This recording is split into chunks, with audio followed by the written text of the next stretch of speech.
ಜನಶ್ರೀ ನ್ಯೂಸ್ಗೆ ಸ್ವಾಗತ. ನಾನು ನಿತಿನ್ ಮಂಜುನಾಥ್. ಕರ್ನಾಟಕದ ಮಾಜಿ ಲೋಕಾಯುಕ್ತ ನ್ಯಾಯಮೂರ್ತಿ ಎನ್ ಸಂತೋಷ್ ಹೆಗಡೆ ವೇದಿಕೆಯ ಮೇಲೆ ಅಸ್ವಸ್ಥಗೊಂಡ ಘಟನೆ ನಗರದಲ್ಲಿ ಭಾರೀ ಆತಂಕಕ್ಕೆ ಕಾರಣವಾಗಿತ್ತು. ಬೆಂಗಳೂರು ನಗರದ ಕಾರ್ಯಕ್ರಮವೊಂದರಲ್ಲಿ ಭಾರತ ಸ್ಕೌಟ್ಸ್ ಆ್ಯಂಡ್ ಗೈಡ್ಸ್ ಆಯೋಜಿಸಿದಂತಹ ಕಾರ್ಯಕ್ರಮದ ವೇಳೆ ಈ ಘಟನೆ ನಡೆದಿದ್ದು, ಬಸಪ್ಪ ಕೊಂಡಜಿ ಸಮುದಾಯದ ಭವನದಲ್ಲಿ ನಡೆದ ಕಾರ್ಯಕ್ರಮದಲ್ಲಿ ಭಾಗವಹಿಸಿದ್ದ ವೇಳೆ ನ್ಯಾಯಮೂರ್ತಿ ಸಂತೋಷ್ ಹೆಗಡೆ ಅವರು ತೀವ್ರ ಅಸ್ವಸ್ಥತೆ ಅನುಭವಿಸಿ ಮೊದಲು ವಾಂತಿ ಮಾಡಿಕೊಂಡಿದ್ದಾರೆ. ನಂತರ ಸ್ವಲ್ಪ ಎದ್ದು ನಿಲ್ಲಲು ಪ್ರಯತ್ನಿಸಿದ್ರೂ ಕೂಡ ವೇದಿಕೆಯ ಮೇಲೆಯೇ ಕುಸಿದು ಬಿದ್ದಿದ್ದಾರೆ.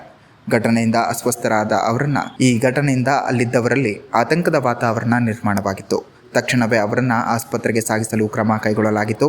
ಈ ವೇಳೆ ಕಾರ್ಯಕ್ರಮದಲ್ಲಿ ಹಾಜರಾಗಿದ್ದ ವಿಧಾನಸಭಾಧ್ಯಕ್ಷ UT ಖಾದರ್ ಅವರು ವಾಹನ ವ್ಯವಸ್ಥೆ ಮಾಡಿ ಅವರನ್ನು ಮಣಿಪಾಲ್ ಆಸ್ಪತ್ರೆಗೆ ದಾಖಲಿಸಿದರು. ಆಸ್ಪತ್ರೆಗೆ ಭೇಟಿ ನೀಡಿದ UT ಖಾದರ್ ಅವರು ಸಂತೋಷ್ ಹೆಗಡೆ ಅವರು ಈಗ ಸ್ಥಿರ ಸ್ಥಿತಿಯಲ್ಲಿದ್ದಾರೆ, ಅವರು ಈಗ ಚೇತರಿಸಿಕೊಂಡಿದ್ದು ಕುಟುಂಬ ಸದಸ್ಯರೊಂದಿಗೆ ಮಾತನಾಡುತ್ತಿದ್ದಾರೆ ಎಂದು ಮಾಹಿತಿ ನೀಡಿದರು.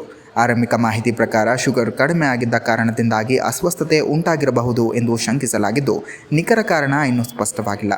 ಚಿಕಿತ್ಸೆಯ ನಂತರ ಅವರು ಡಿಸ್ಚಾರ್ಜ್ ಆಗಿರುವುದು ತಿಳಿದು ಬಂದಿದೆ.